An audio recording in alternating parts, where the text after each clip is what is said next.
All right, it's a beautiful Sunday morning. I've got the Duramax on the lift. It's time to do some well overdue maintenance. Got a laundry list of things that I need to address. Mainly because I've just been putting some of them off because I haven't had time and I haven't wanted to, but we got to get to it. So this truck's got 416,000 miles on it. Maintenance is key. If you don't maintain your equipment, it's going to leave you hanging at some point. So if you're watching this and you have old vehicles, even if you got new vehicles, maintain it.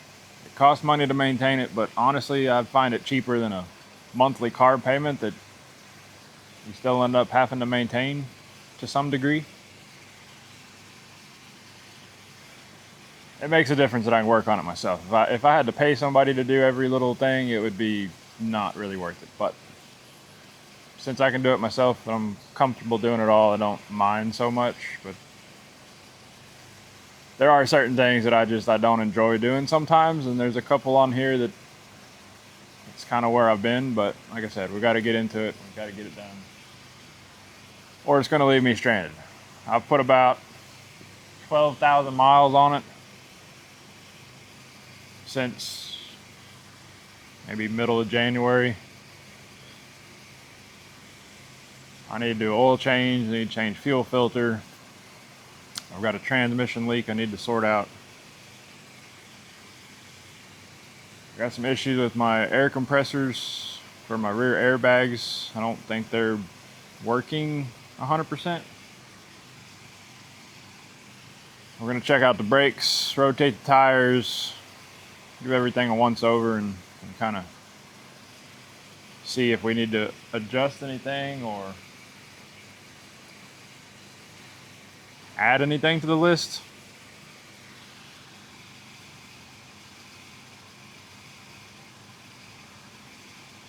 Yeah, that's the basics. Not a lot, but the transmission leak's the one I'm not really been looking forward to, just because it's not that it's difficult, it's just messy. I don't really want to do it. But it's leaking and I keep having to top it off. And I'm limping this transmission anyways. Like, she just keeps holding on, so I gotta give her some love and fix the leak. So let me show you what we got and we'll get into it. So I think step one is I gotta fix this transmission leak. It is leaking right here at the gasket between the transmission and the transfer case. You can see the transfer case is all covered in oil. I know it's leaking right here too. That's an easy seal to change out. I kind of think it might be leaking somewhere up there. There's probably an O-ring or maybe some thread sealant on that speed sensor, I'm guessing.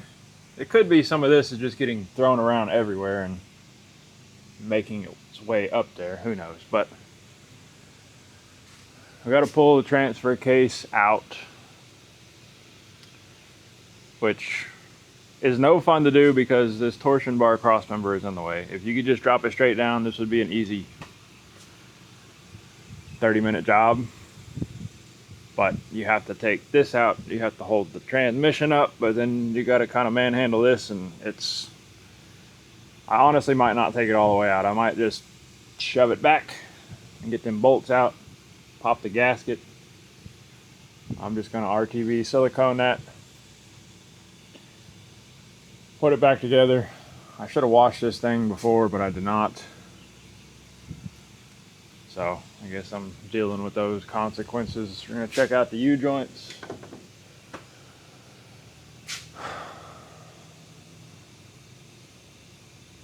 Like I said, change the oil. Oh, I've got to do for the last couple years I've been dealing with a rattling sound when you hit bumps.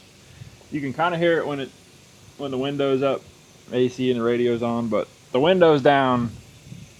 It straight up sounds like, and I don't have center caps on here right now, but it sounds like you got 2 or 3 lug nuts inside your center cap, and they're just rattling around as you hit bumps and go down the road.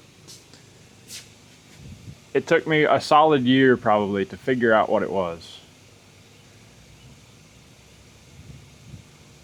And really the only way I figured it out is I hit a bad section of bumps one time, and they were real bad, and I had to like aggressively slow down. So I hit my brakes and the rattling went away. So it's basically this right here rattling around, because there is a rubber bushing back inside of this caliper bracket that is completely wore out. In fact, it's so wore out that it's not even there. And I have electrical taped the end of this bolt 3 or 4 times to kind of quieten it down until I can get the bushings and get it replaced. I have new bushings. I've had them for 6-8 months. I've just been saving them to do this all at once. Pull everything, rotate the tires, check the brakes. So we're gonna do that and get that annoying rattling sound away. We've got a little bit of oil leak right here. Best I can tell, I think it might be coming from the turbo drain up top, seeping a little bit. It's not bad enough to leave a puddle on the ground, so I'm not going to worry about it too much. It doesn't really lose oil. Its lower ball joints are starting to seep a little bit of grease. I'm not going to worry too much about that right now. I did notice walking around this a minute ago that my cab mounts are completely gone. All of them.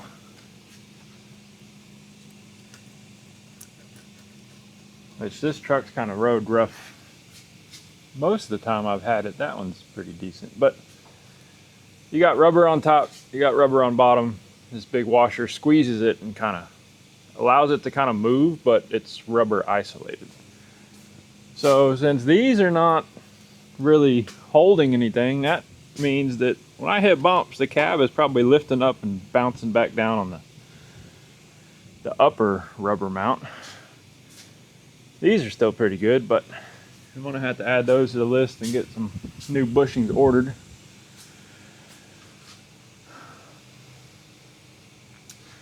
Couple little exhaust pinholes, we're not gonna worry about that. I did not weld this. It was on the truck when I got it. It's about time to change airbags, but we're gonna do that later. I've got a couple issues with my compressors. For one, this relay is bad and the switch is currently off.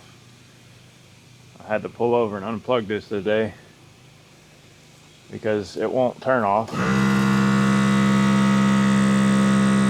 Y'all don't know what you haven't heard them when they're sounding normal, but the sound is odd. It's very quiet, very weak sounding on both of them.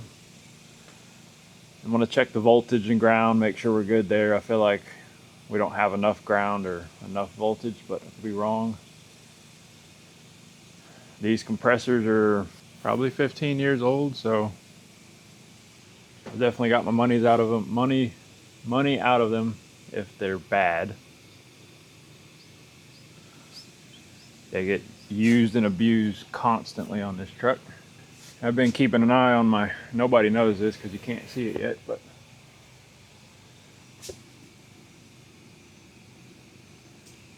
there is rust in the fenders. This truck, I bought this truck out of Missouri.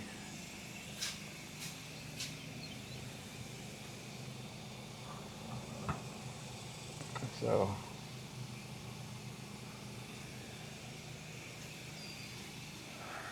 it's been like that since I bought it.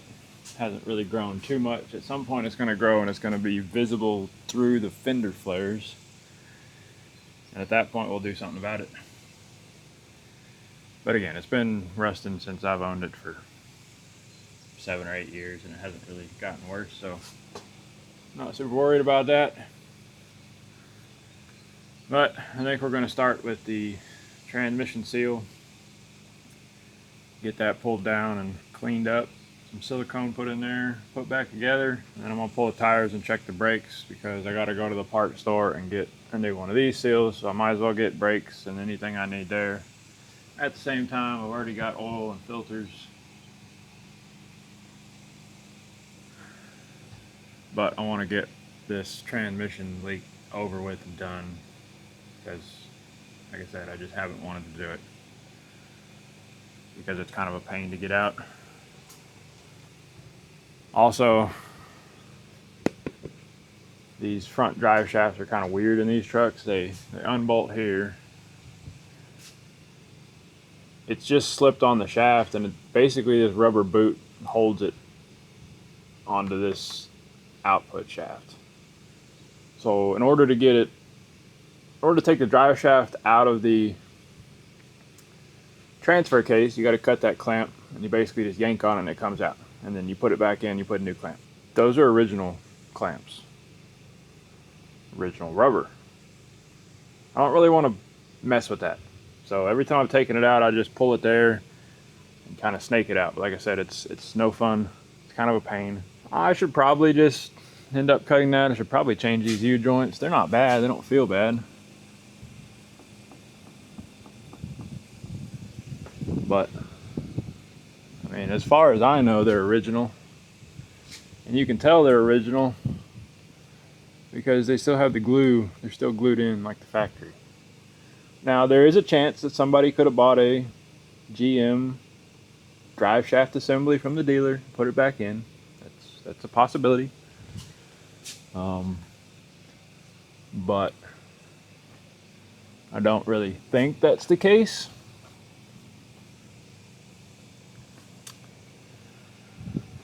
I feel like this transmission is original because it does not look like the bolts have ever been taken out. A lot of times when you put a wrench or a socket on the bolts, they get not rounded off, but you can kind of visibly see that. But again, I don't know.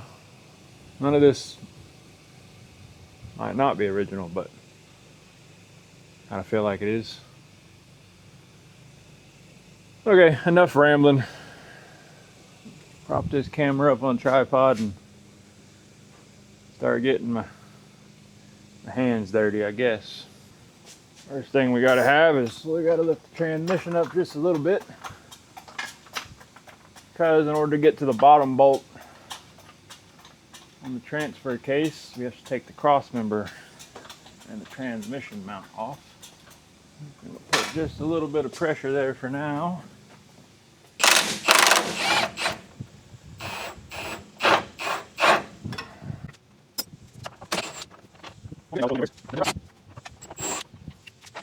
Nice.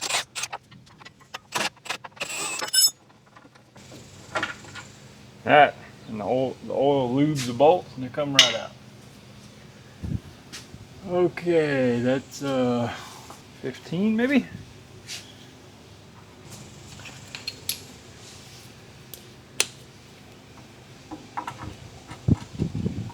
Yeah.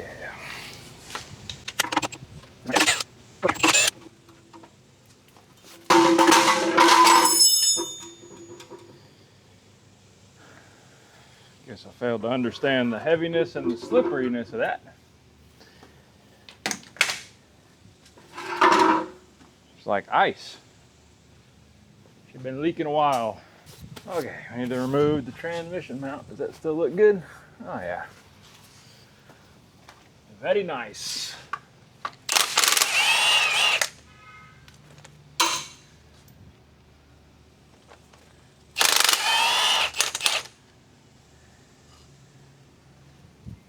Okay, now we can remove the drive shafts. So we'll go ahead and pull the back one out first.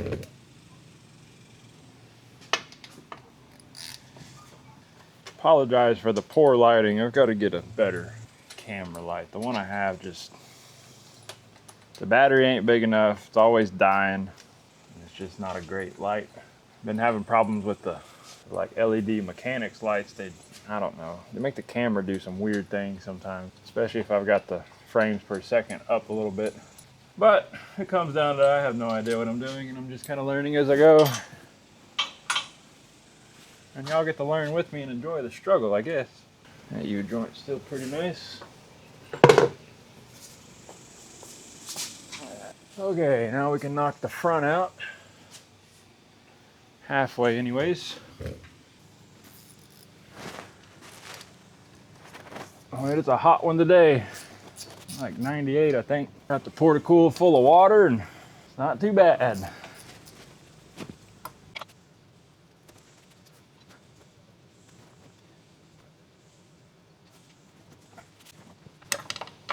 Sometimes they get a little stuck, and you gotta pop them.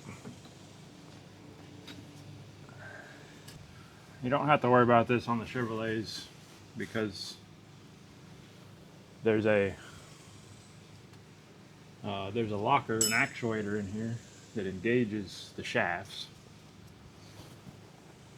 But if you've got a Dodge, specifically with the Cummins, I think it's on the gas motors too, but because they're solid front axle, there's no disconnect. So you've got your transfer case in neutral, but as you're driving down the road, your tires, you're turning your axle shafts, which you're turning your pinion yoke, which is turning your drive shaft, and it's just free spinning in the transfer case. Over time, these factory sealed bearings and these U-joints start going out.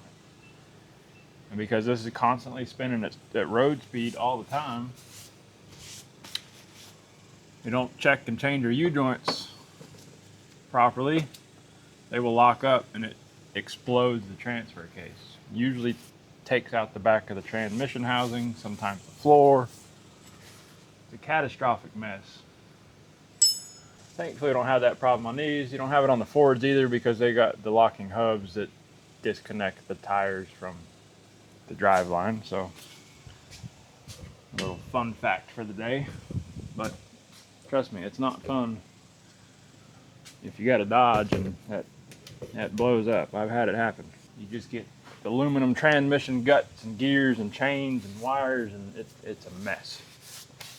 A very, very expensive mess. Okay, I really need to hold the transmission up somehow so that I can put the jack underneath this, because I've manhandled this thing before. I really don't want to do it again. So, I think we might get a ratchet strap.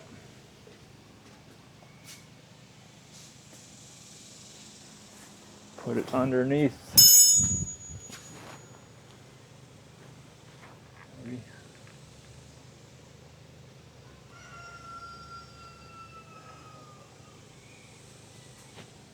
I might could set it on the oil pan too.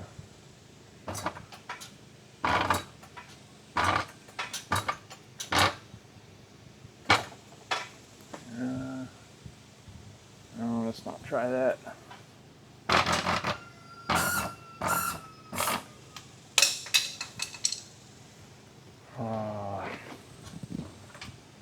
Sometimes you can set the engine oil pan on the cross member. But in order to do that here, I'd have to jack this all the way up, and then it's going to be rough to get to the upper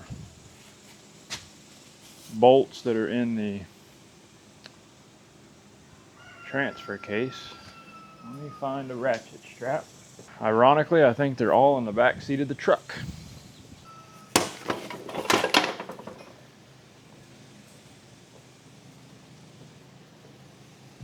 I got one of these motorcycle straps. Probably not ideal, but let's just see what it does.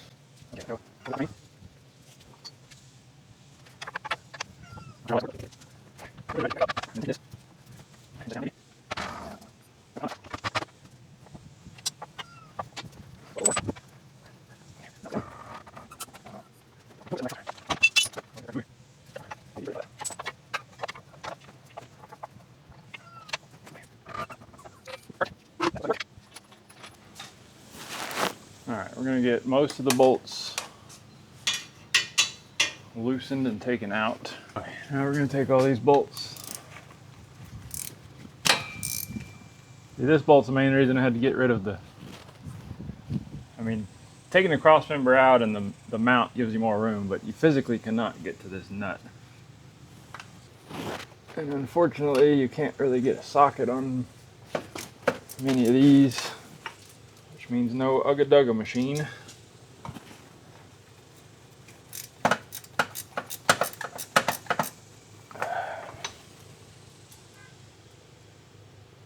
But again, they're covered in oil, so they really aren't too bad to get out.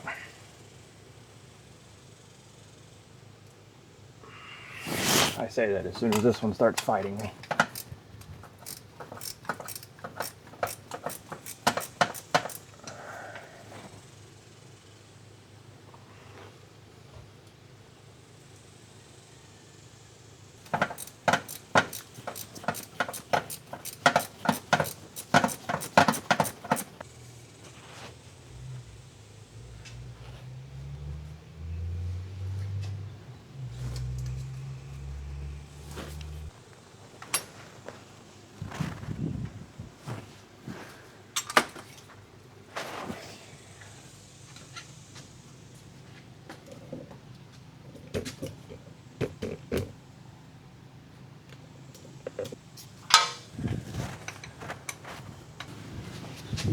This is where a stubby ratchet wrench would come in handy, but I don't have any of those. Yes, believe it or not, I don't have every tool. I probably will never have every tool. There's always something better out there. So if you're watching this at home, you got a basic toolbox with, or even just like a generic tool set with wrenches and sockets. You can make do, get the job done most of the time. And you just buy the more specialty stuff as you need it. And when you are able to finally buy the more specialty tools or the extra stuff, you realize, wow, I used to do this without these, but nobody can just go out and buy it all unless you want a big credit bill.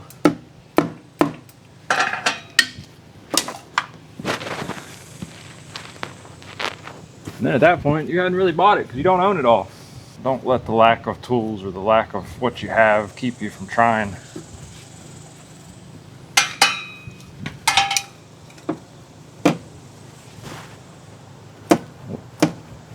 If you're working on your own stuff and not trying to work on other people's and compete with other shops and guys that can charge less and do it in a quarter of the time because they have better tools, probably be a good spot for a 15 quarter-inch drive, but my set only goes to 14.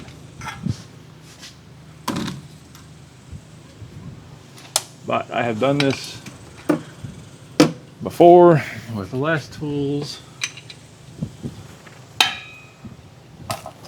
Just have to get just a little bit shorter regular wrench.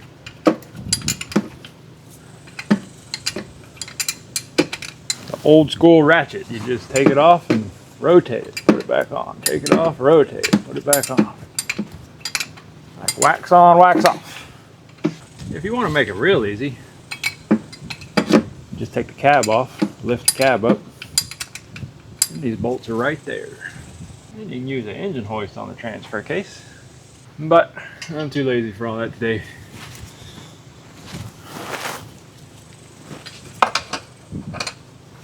So I guess we'll struggle a little bit. Oh, sorry, didn't see you there. Don't stand in the way next time. Oh, she's leaking good now. Right where I need to be too.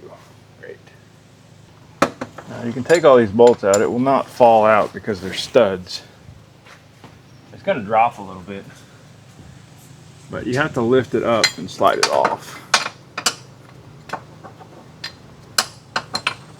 When in doubt, we'll get the old crow's foot out.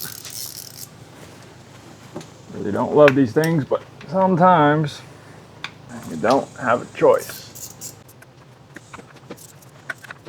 The other problem is I don't have metric crow's feet. So we're using a 5/8 on the 15, which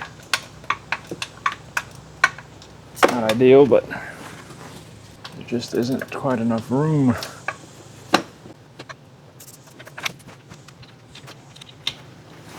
But I guess it works great as a little stubby wrench. Once you break it free.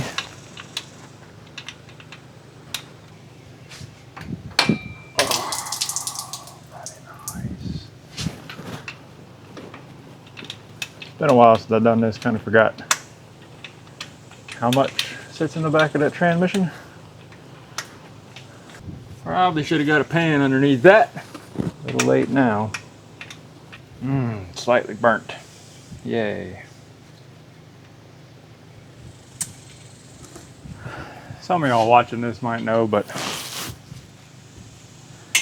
this transmission, like I said, I'm pretty sure it's original.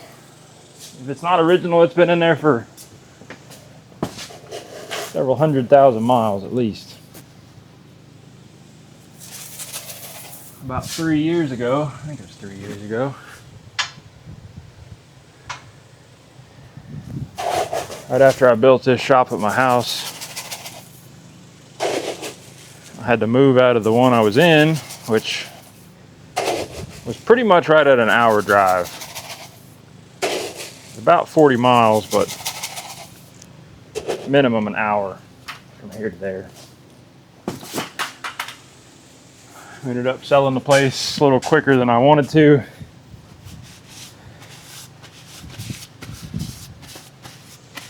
Basically had, I think, 2 months to move out. And we're talking an accumulation of, 15 years worth of stuff. Cars, parts, tools, metal, like everywhere. So we got this shop thrown up pretty quickly. It's obviously why it's not, well, I guess it may not be obvious, but that's why it's not finished.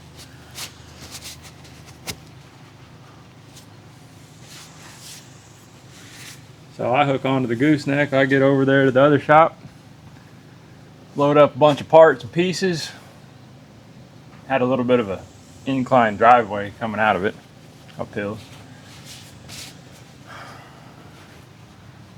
I get loaded up. I make it halfway up that driveway and this truck goes into limp mode, pops into first down to neutral real hard, revs up, and pops back into third, which is limp mode for these Allison transmissions. So I unloaded the trailer, went back home, and I had a 78 Chevy 1-ton at the time. Not nice by any means, just a driver.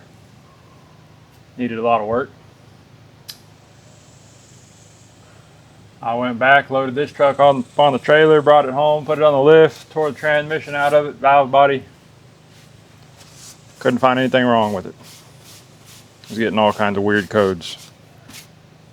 I fought that same scenario, I think, 4 times over the next few weeks. Fix it, drive it all the way over there with the empty trailer, load it up halfway up the driveway, back in limp mode, couldn't get it out of limp mode. Unload the trailer, bring it back home, tear it back apart. Finally said, I don't have time for this. I moved that entire shop with that 78 Chevy 1-ton over the course of 6 weeks, hauling a load out of there every day. This truck sat right here on, well, this lift wasn't installed, it sat right there on the 4-post lift, with the transmission pretty much out of it, the whole bottom of the transmission out of it. 3 weeks after I finished moving, I finally realized the problem was this little connector right here. I'd already changed the internal wiring harness. I'm not going to touch this because somehow in this connector, this factory harness, it's all kind of starting to deteriorate. Something in there was shorting out, getting bent over, whatever weird, and it would throw it in limp mode. That's all it was.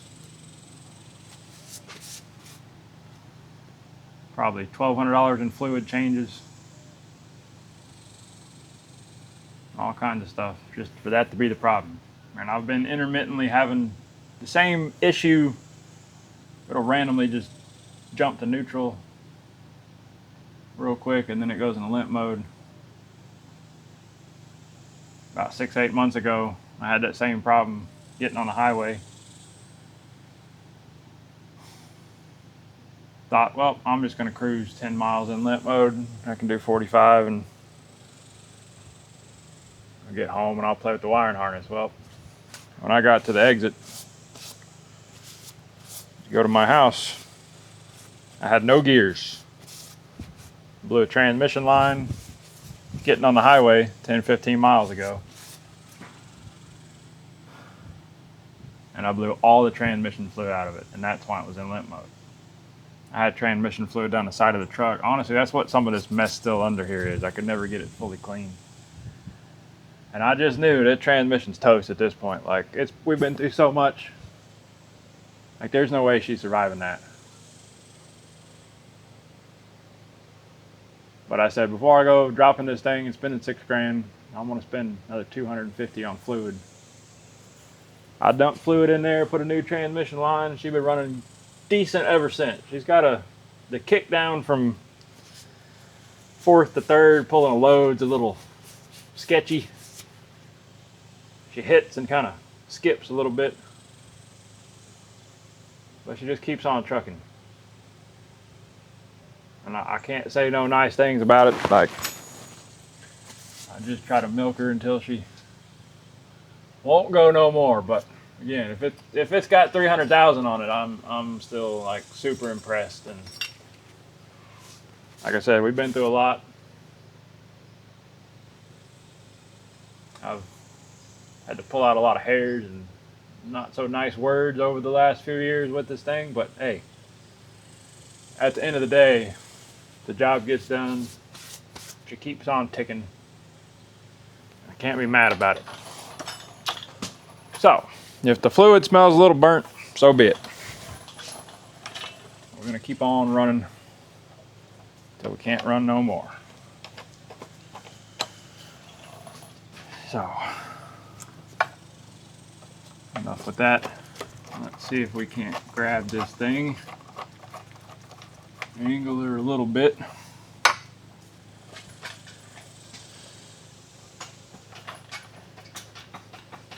Jack it up a little bit. Nice. I'm gonna go straight back.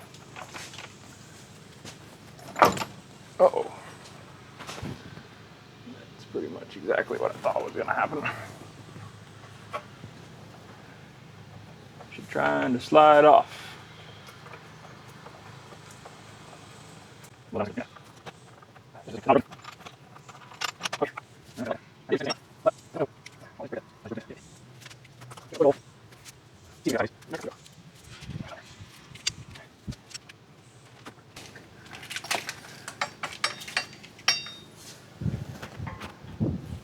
Something else well, most of y'all probably don't know. Crazy story.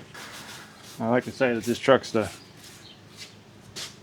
best thing that's ever happened to me because, I don't know, it was always a dream or a wish.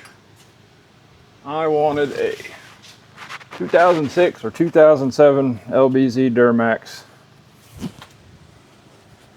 crew cab, short bed, 4-wheel drive in red. Ideally, I would take red or white, but really wanted red.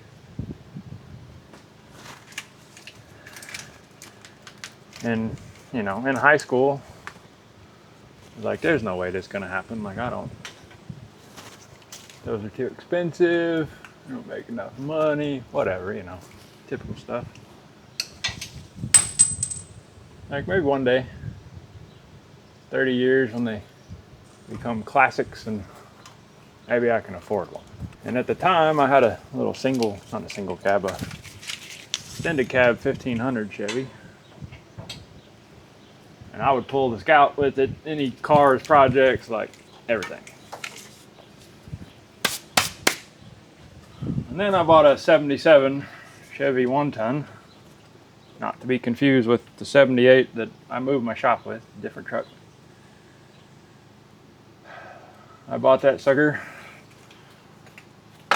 the bad motor. Ended up blowing the transmission up in that 1500 Silverado I had. So I thought, well, the cheaper route, because I already had a 350, cheaper route is to get that 77 running. So I got that sucker running. That was my new daily driver while I repaired the newer 1500. I set that up as a welding rig, tow rig, do all kind of truck, 2-wheel drive. Started towing everything with that. And then I bought a $100 Volkswagen Beetle, 72, Super Beetle.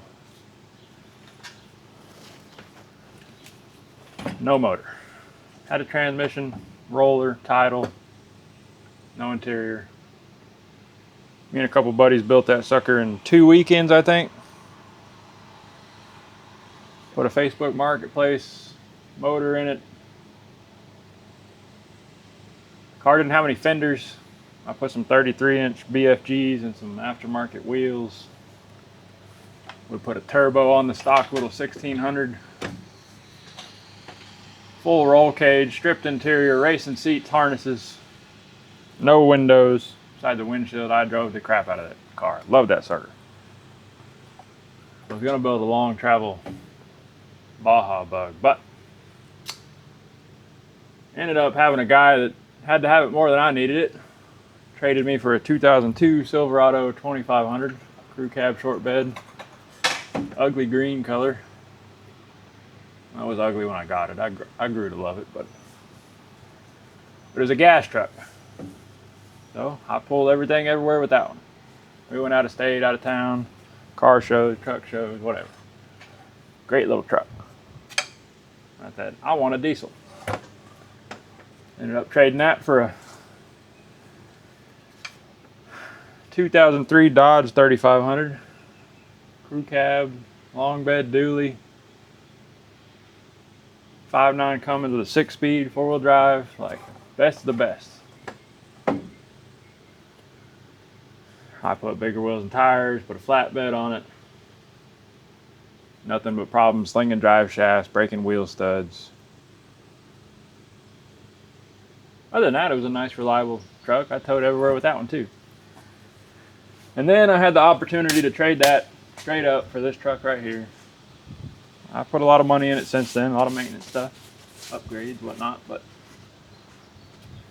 ultimately, I spent $100 to get to this point. Now, not really accurate because I had to put money in all the other trades, but still. It was a fun kind of adventure.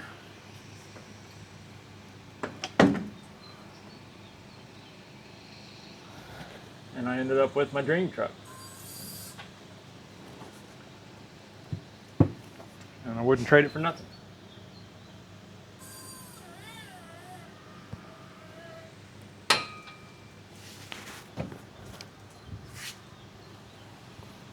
Hopefully y'all didn't find that story boring. I mean, I don't know. I've played the trade around game a few times. I think we've all heard the story of the guy with the paperclip that ended up trading up to a house back in the day on eBay. It can definitely be done. I've done it. Like, this is definitely the best deal out of all of them, but I've done some others too, and you don't always make out. Sometimes you lose way more than you even had the chance of making, but at the end of the day, I find that it's about the experience. And you get to own and play with things that you never played with or may never get to own and play with.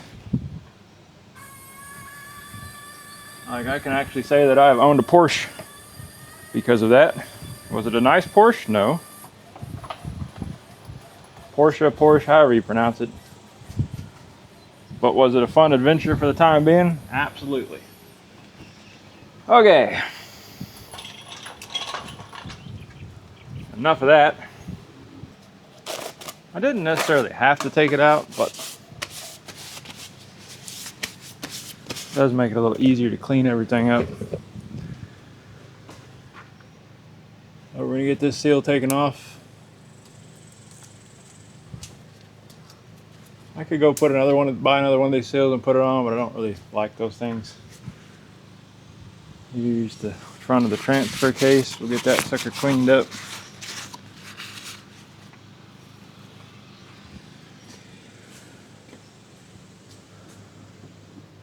I'm going to go ahead and pull that out. Like I said, I think it's leaking there. Might be leaking out of this little grommet. But let's see if we can address some of that too. And we'll get to putting it all back together. It's another reason I've kind of dreaded doing this, simply for the fact that it's a 5-minute job to reseal it, but it's an hour job to get it out. Probably the same amount of time to put it in. Now, one could argue you could do it faster if you weren't videoing it. That's absolutely true. But I'm also not in a massive hurry, and I'm here to spread my knowledge and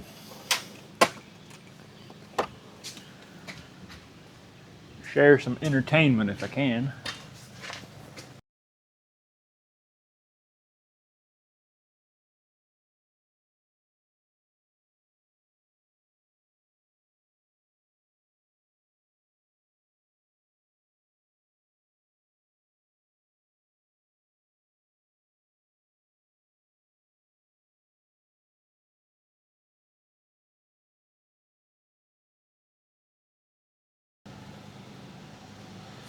Might be a bad O-ring. Still in one piece, but I'm guessing it probably shrunk slightly. If you want to know how your speed sensor in your car works, at least if you have a newer car, you can see those little teeth. It's basically just a gear. It's kind of what they call a tone ring. So this is basically a kind of a magnetic pickup sensor. So it reads that tone ring as the top of the gear is a peak, the bottom between the gears is like a valley. So it reads those peaks and valleys in a waveform like measurement. And the distance between those peaks and valleys, based on how fast it moves, the revolutions of it, sends a signal back to the computer that then gets interpreted,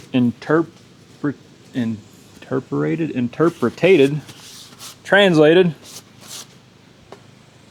to your gauge cluster and spits out your speed. What's behind door number 2? Snap ring for something. But what I'm going to do is clean this up. I'm going to put a little silicone on this plug, because I highly doubt the auto parts store sells these, or that I could get them today.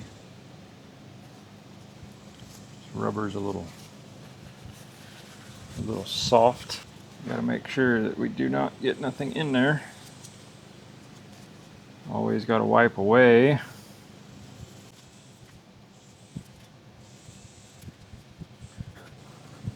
Well, there's nothing wrong with this speed sensor, so I think I'm just going to put a little silicone on that too. Get our silicone ready. I got the silicone, but the caulk gun is in the house.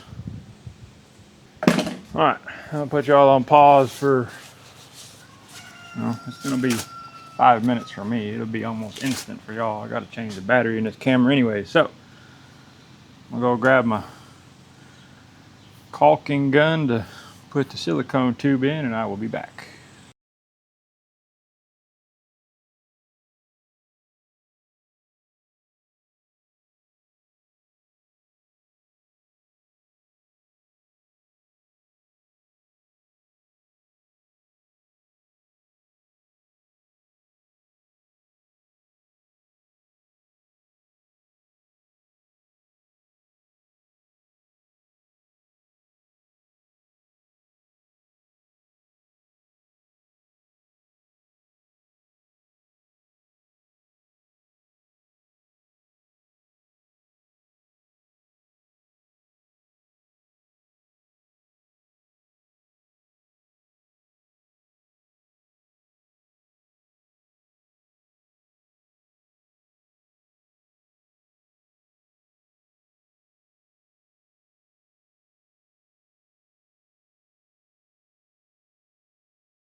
All right, I'm gonna lower this thing down a little bit, pop the tires off. We're gonna check out the brakes, see if I need to buy anything there while I'm at the store getting that rear seal.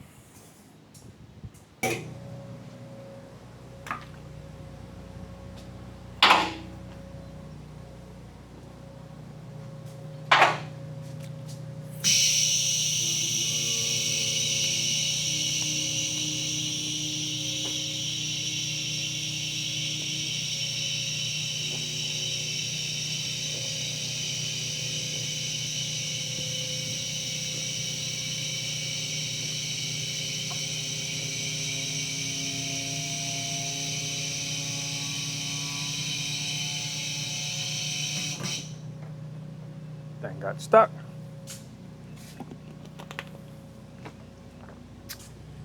Gotta crawl inside and get the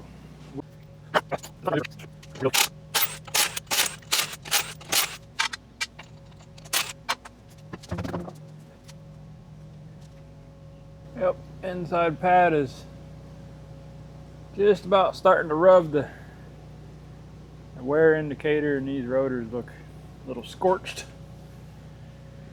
which honestly is pretty normal considering how much I tow and how much weight I tow. I really need a new brake controller. It does not work too great for the trailer brakes.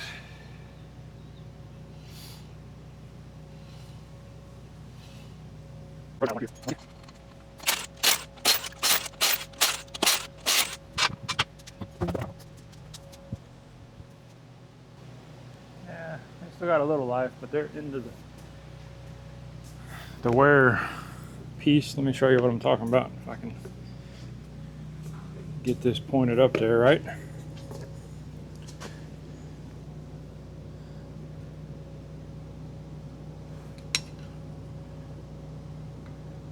You see that little piece of metal? I know it's kind of hard to tell, but that little rectangle looking piece of metal, that's your wear indicator. So as your brake pads wear down, that starts coming in contact with your rotor. Kind of makes a little bit of a screeching, grinding noise to tell you, hey, you need new brakes. For whatever reason, these inside ones always wear out faster than, and there's still quite a bit of life left in the outer. It's like these are wearing a little bit of an angle too.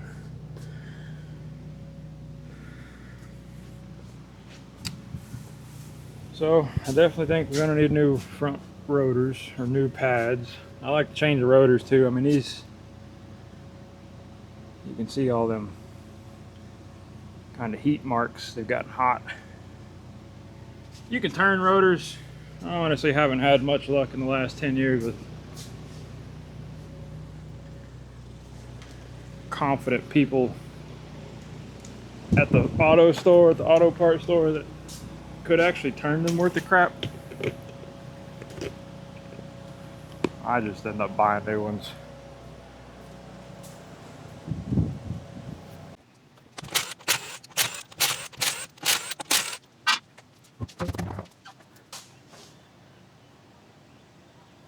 Oh, these don't look too bad at all. I've done these since I've done the front though, so I had I don't know, probably 8, 9 months ago maybe. I put it up on a lift like this to do some maintenance on things, and I noticed the sidewalls and the tires were coming apart. So I pulled all 4 tires, got new ones, and then when I was back here on these brakes, realized they were worn out. But you can see the little indicator on this one. Nice, crazy bright light. You can't really make it out in the camera, but it's a good 1/4 to 3/8 of an inch away. He's still got a lot of life left in them. So we will just change the fronts. Honestly, it's kind of good that I've got them a little bit off. I mean, it's cheaper. You spend the same amount of maintenance cost, but it helps on the wallet a little bit when you're not having to do all the brakes every 6 months.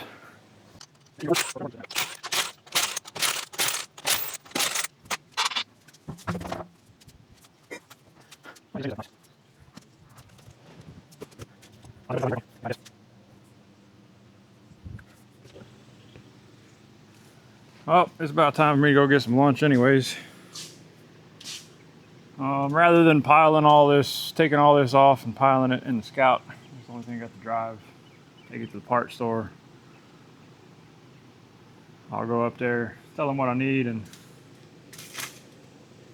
I can't remember. These could have been, I know the rears are bought at O'Reilly's. These fronts could have been bought at Rock Auto, which means they're not under warranty. So they'll be able to check and see if they're under warranty. If they are, I'll just buy them, come put them on, and then I can throw them in the back of this truck and take them up there later in the week and get my money back, basically. It's typically the easier route to go, I feel like.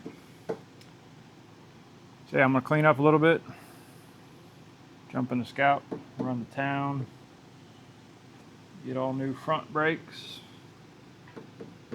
new output shaft seal, transfer case. I think that's it. I got transmission fluid, I got oil and a filter, I got the fuel filter. Yeah, let's go to O'Reilly's.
All right, back from the parts store.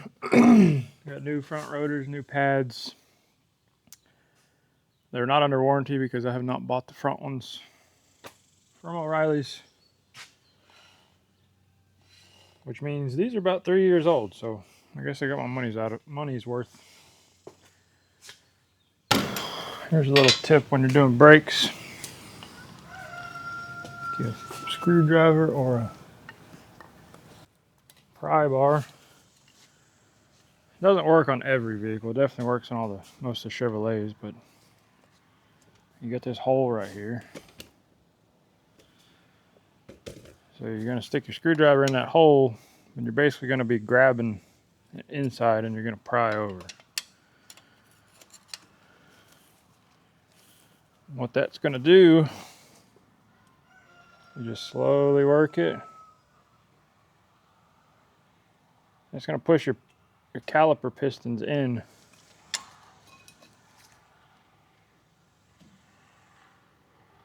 It's going to make it super easy to take off.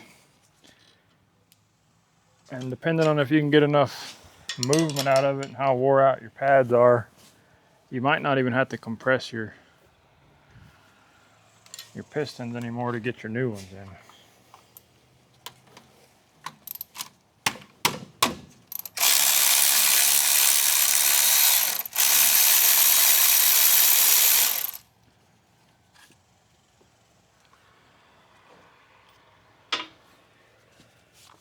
There's what's left of my electrical tape patch job. So that's where the little rubber pieces sit.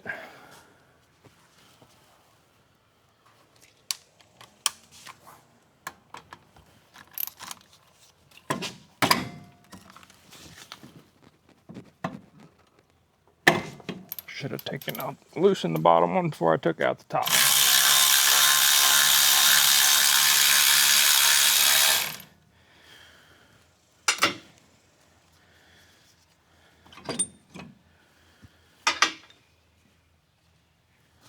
Crazy thing is, these are actually red calipers.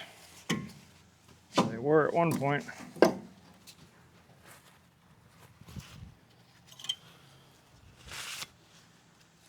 They still got a little life, but they're thin.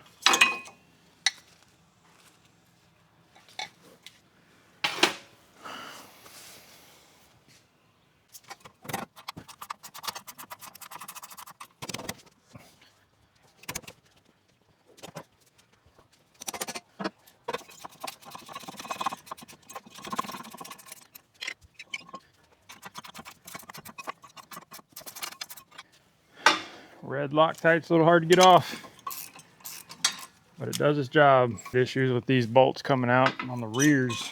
Let's go to the table, see if we can figure out how to change these bushings. All right, so if you got a Silverado and you feel like you have this noise needs to be changed, here's your AC Delco part number.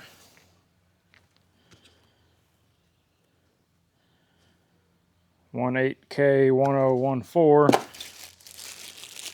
Comes with 2 new bolts and these rubber bushings. We just got to get out the... All right. Hoping they just go right in there. Use the bolts. Oh yeah. That worked pretty well. Okay. Honestly, was a little easier than I expected. I guess it'd be kind of challenging if the old ones were still in there.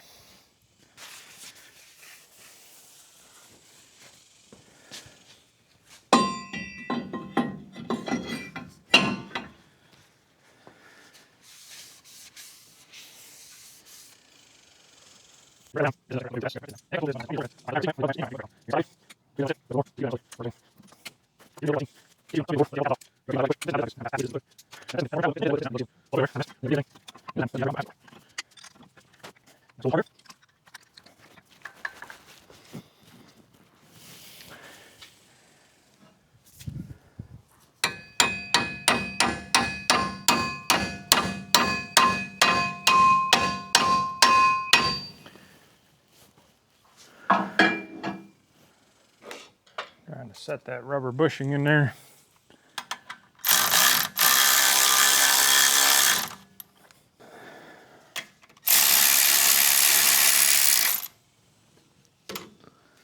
Like it's not going all the way in the rubber.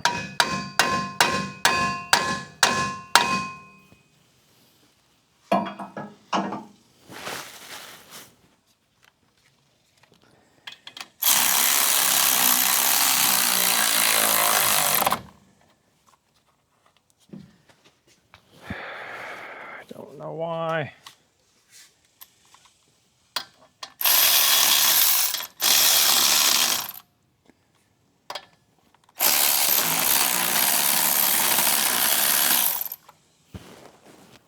Nice, I mushroomed the bolt head when I tapped on it. Cheaply made crap.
Guess I should just do that on the table the next time around.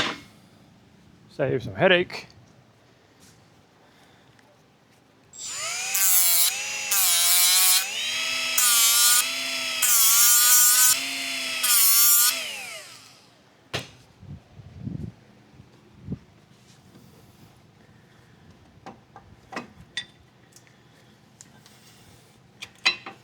But something I've never done before, so we're learning.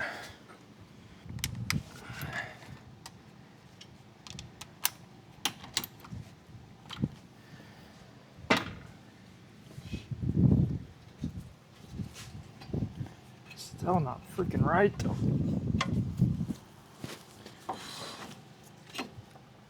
What the heck? They won't go all the way over.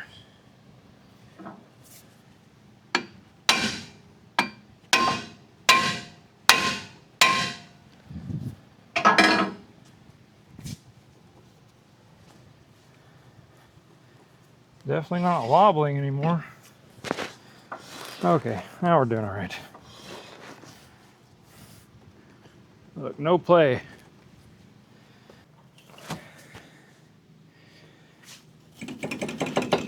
Look at all the play.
while we're here, because it's easier from down here, I'm going to pop the inner fender out. We're going to change the fuel filter because it's right there.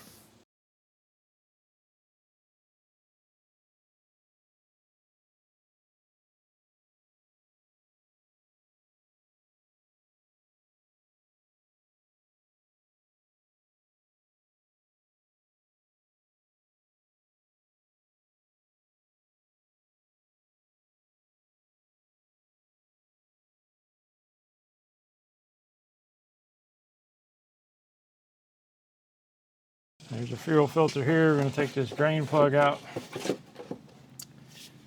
which is currently, there's typically a water and fuel sensor here. Oh, I forgot that had a socket end on it, or a ratchet end, I mean.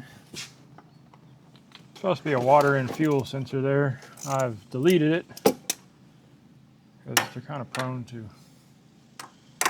having problems, and the light used to just always flash water and fuel, water and fuel.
If you forget anything on any of this, you definitely don't want to forget this step. I don't like to run without oil.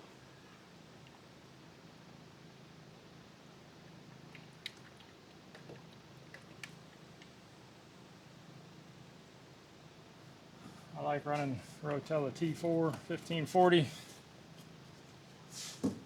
The crazy thing is I absolutely hate Shell fuel. But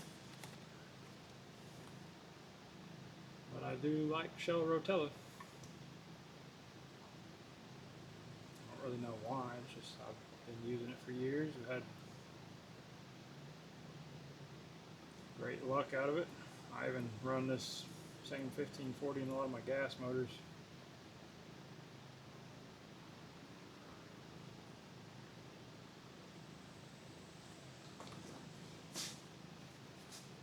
Should be about 10 quarts, I believe. That should be 8. Just put it in.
Alright, now make sure you pump up the brakes. Get the calipers, pistons and the calipers bled back out. If after you do brake pads, if you just get in and put it in gear and go, you're not gonna be able to stop.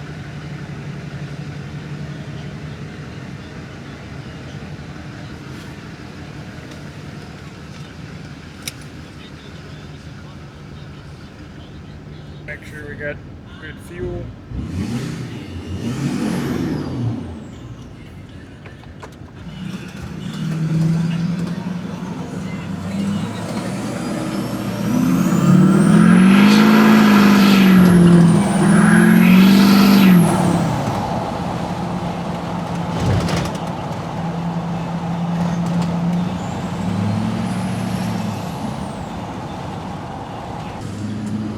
I want to say it's a successful day.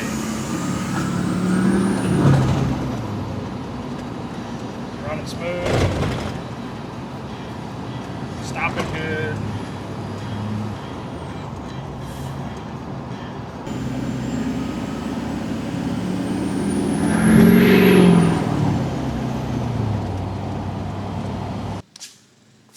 Well, that's going to be it for this episode.